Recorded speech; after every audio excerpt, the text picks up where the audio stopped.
Bismillahirrahmanirrahim. Pada pertemuan selanjutnya ya setelah kemarin UTS ya, kita membahas hari ini itu tentang bagaimana kita mengembangkan SDM yang kita miliki. Untuk minggu ini kita belajar, kita mempelajari, kita memahami hingga slide ke-10 dulu ya. Karena ini penjelasannya lumayan panjang, takut videonya tidak bisa memuat untuk seluruh materi yang akan disampaikan untuk pengembangan SDM ini.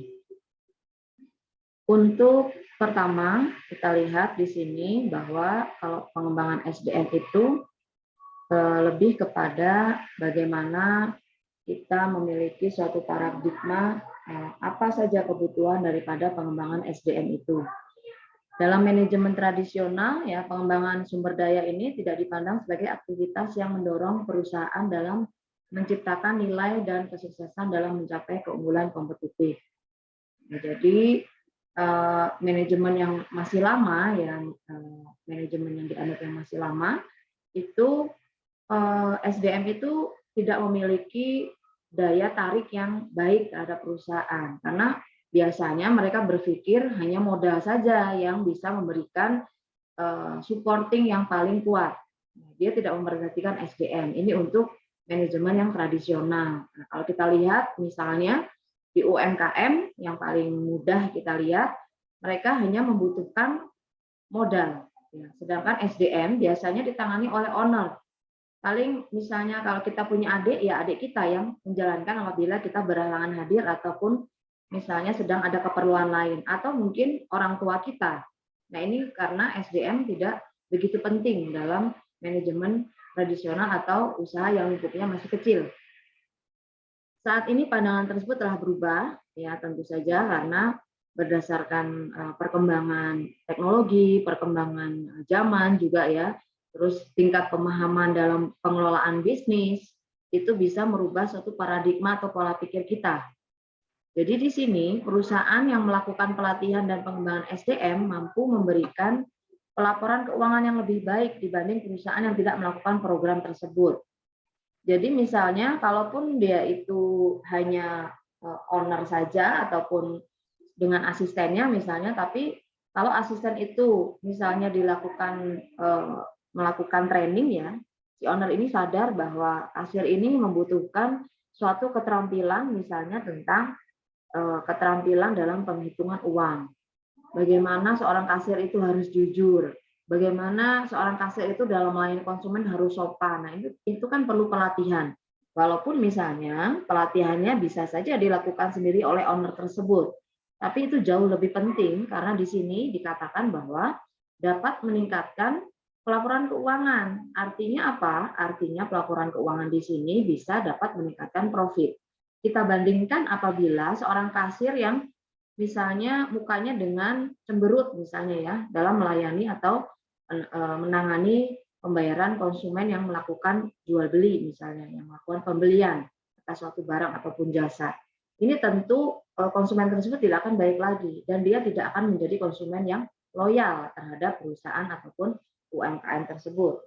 Inilah yang dimaksudkan pada pelaporan keuangan yang lebih baik, artinya peningkatan daripada profit, kedisiplinan dalam pencatatan, kemudian adanya kejujuran, adanya pembuktian fisik.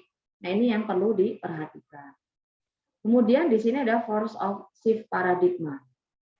Di sini ada customer service, ya tentu saja kalau kita melayani pelanggan dengan baik, ya artinya di sini kita sudah mempertahankan atau bisa memiliki kekuatan yang baik.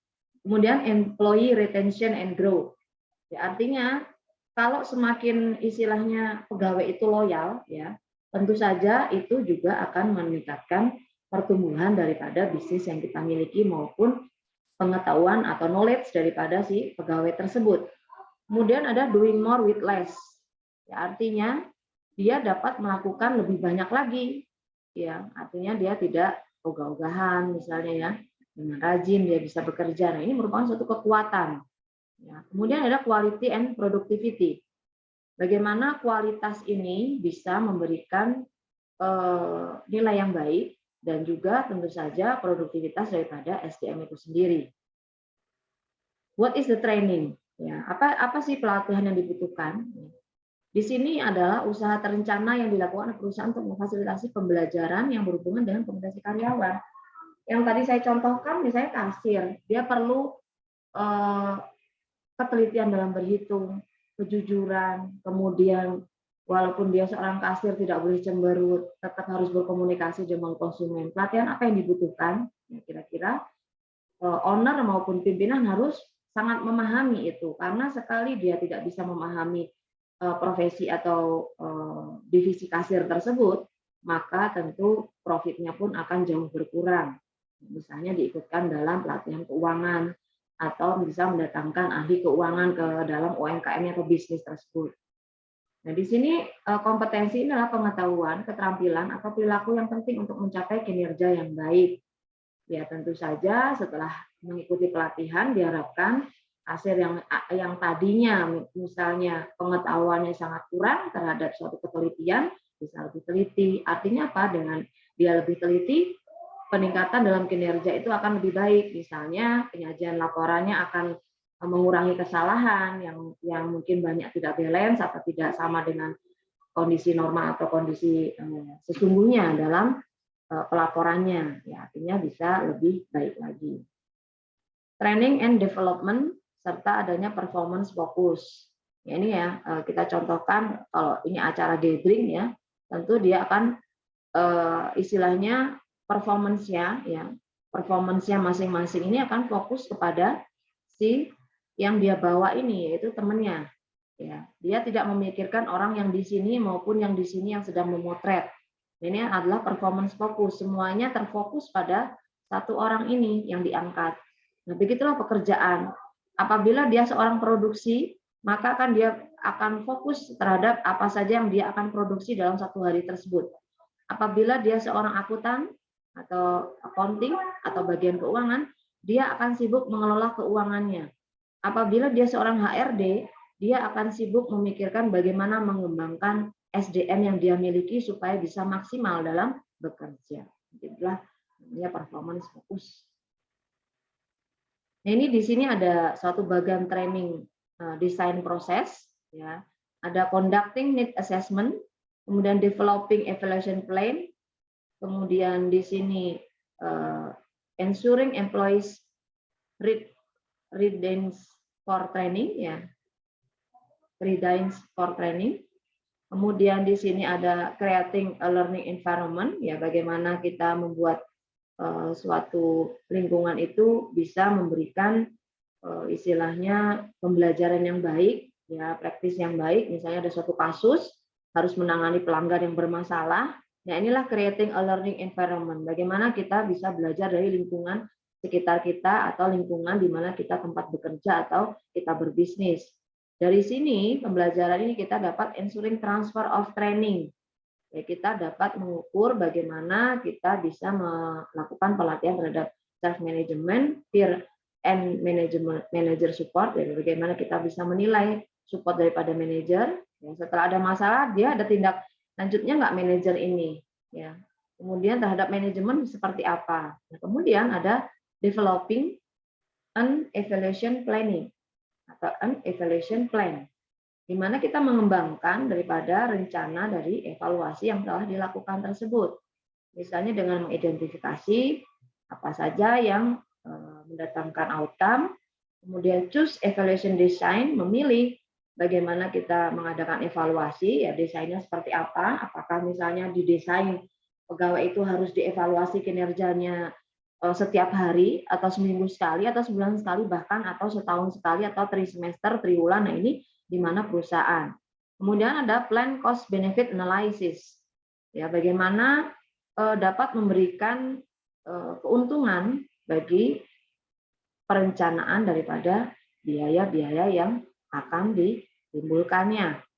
Dari sini kita mencoba menseleksi training metodenya itu seperti apa sih? Apakah kita e-learning atau melalui tradisional aja? Kalau tradisional itu lebih kepada pendekatan secara langsung misalnya. Kalau e-learning bisa melalui course atau short course, ya.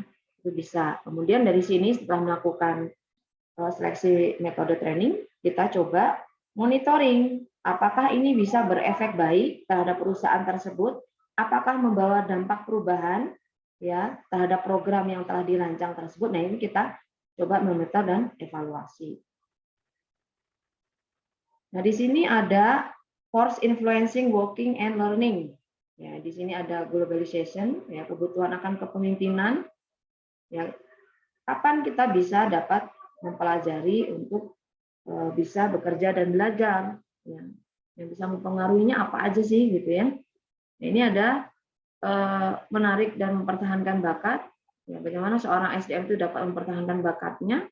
Kemudian layanan pelanggan dan penekanan kualitas, bagaimana bisa melayani dengan baik, ya. Kemudian mengubah demografi dan keragaman angkatan kerja. Kalau angkatan kerja itu lebih kepada misalnya yang usia di atas 40 tahun, misalnya dia lebih kepada visi yang jauh ke depan, misalnya yang masih muda, misalnya di bagian yang memang membutuhkan banyak tenaga, misalnya ya. Terus kemudian ada teknologi baru, bagaimana kita bisa menyerap teknologi tersebut. Selanjutnya adalah model sistem kerja berkinerja tinggi. Ya, artinya bahwa setiap SDM yang dimiliki harus memiliki kinerja yang baik. Artinya walaupun nggak tinggi, istilahnya dia bisa mencapai target yang telah ditetapkan atau mendekati target yang telah ditetapkan oleh perusahaan. Kemudian adanya perubahan ekonomi. Nah, ini yang terjadi saat ini, banyak perubahan ekonomi, harga pada naik, ya, harga-harga kebutuhan bahan pokok naik, BBM naik. Nah, ini yang harus disiasati, bagaimana kita bisa melawan itu semua, kita bisa belajar dari perubahan maupun faktor-faktor ini semua. Di sini ada pelatihan di mana membantu karyawan, ya tentu saja dalam pengembangan, dalam pelaksanaan pekerjaan. Kemudian juga kita coba memberikan kesempatan untuk karyawan ini bekerja ya dengan lebih baik. Bagaimana yang tadinya misalnya 8 jam bekerja itu dia tidak tahu harus ngapain aja dulu gitu ya. To-do list-nya nggak tahu. Nah, ini yang diperlukan. Kemudian peran strategi bisnis dalam desain penelitian, dalam desain pelatihan, Muhammad. Nah, ini menentukan jumlah pelatihan yang akan diselenggarakan, ya, kemudian menentukan pelatihan secara spesifik sesuai kebutuhan tadi ya, menentukan apakah pelatihan diselenggarakan bagi karyawan tertentu atau seluruh karyawan. Misalnya dananya terbatas nih, ya udah yang bagian keuangan dulu deh karena urgent misalnya. Nah, ini dilihat dari tingkat dana juga. Tapi kalau memang seluruh karyawan membutuhkan, ya bisa dilakukan dengan sistem misalnya bergantian. Apakah pelatihan direncanakan secara sistematis?